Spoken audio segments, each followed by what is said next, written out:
तम को तो आखिर मिटना होगा का लोकार्पण समारोह आयोजित। अखिल भारतीय साहित्य परिषद लखनऊ महानगर द्वारा राष्ट्र पुस्तक मेला बलरामपुर गार्डन में आज तम को तो आखिर मिटना होगा पुस्तक का लोकार्पण समारोह आयोजित किया गया। इस विशेष कार्यक्रम की अध्यक्षता प्रोफेसर हरिशंकर मिश्र ने की, जबकि मुख्य अतिथि के रूप में डॉक्टर अनिल मिश्रा और विशिष्ट अतिथि डॉक्टर अमिता दुबे सहित सभी साहित्यकारों ने लोकार्पित पुस्तक पर विचार व्यक्त करते हुए अपनी साहित्यिक भाषा में निर्भय नारायण गुप्ता की स्तुति की प्रशंसा की। कार्यक्रम में मुख्य वक्ता के रूप में आचार्य ओम नीरव और राजेंद्र शुक्ला राज ने भी अपने विचार रखे। आयोजन का संचालन कवि शिव मंगल ने किया। इस अवसर पर साहित्य के इस मंच पर पुस्तक विमोचन के अलावा उपस्थित सभी साहित्यकारों का सम्मान निर्भय नारायण गुप्ता जी के परिवार द्वारा किया गया, जिसमें उनकी पत्नी डॉक्टर मधु गुप्ता, पुत्र डॉक्टर अभिनव गुप्ता, पुत्रवधू डॉक्टर अनंता गुप्ता और पुत्री गरिमा गुप्ता के अलावा सभी सदन में मौजूद रहे।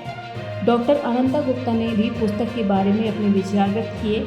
कार्यक्रम पूरी तरह से साहित्यिक गंगा में प्रवाहित हो गया और पुस्तक विमोचन का यह साहित्य आयोजन बहुत सराहा गया।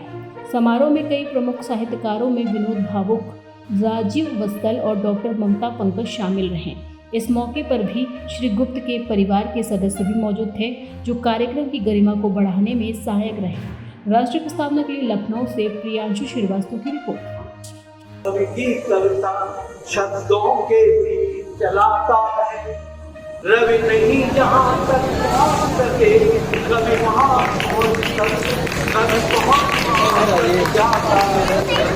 तमाम कवि की कविता शब्दों के बीच चलाता है, रवि नहीं जहाँ तक पहुँच सके, कभी पहुँच जाता है।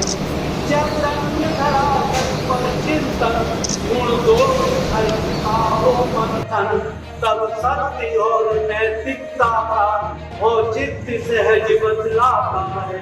कवि की कमान कवि की कविता शब्दों के बीच चलाता है।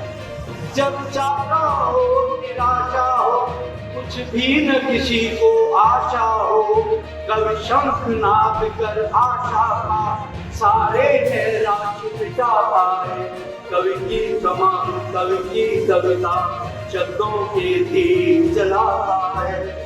कवि सूरदास तुलसी दिनकर, कवि सूरदास तुलसी दिनकर, कवि व्यास पद्मभूषण बनकर, रसखान मैथिली हीरा सब जग में प्रकाश फैलाता है।